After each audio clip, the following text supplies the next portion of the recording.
Welcome to Kenton's videos. Enjoy the video. You start by confirming your Android model and OS because package names differ. Once done, backup contacts and call logs to Google or a file. Next, enable developer options only if you'll use a DB.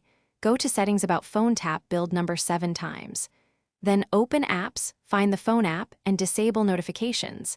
This prevents interruptions while you remove or replace the new call system. You connect the device via USB and enable USB debugging. This lets a DB send commands. Next, list installed packages so you identify the new call system's package name. Use PM list packages and filter for phone or dialer strings. Once identified, uninstall or disable for the current user. PM uninstall k-user 0 package name or PM disable user 0 package name. Make sure to use the exact package name. Incorrect names do nothing or affect wrong apps.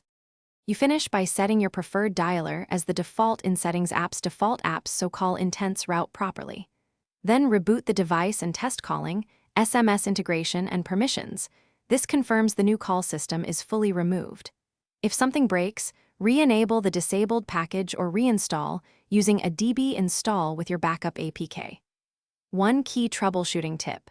If calls fail, check permissions and carrier app conflicts before deeper resets. Permissions often cause missing call behavior.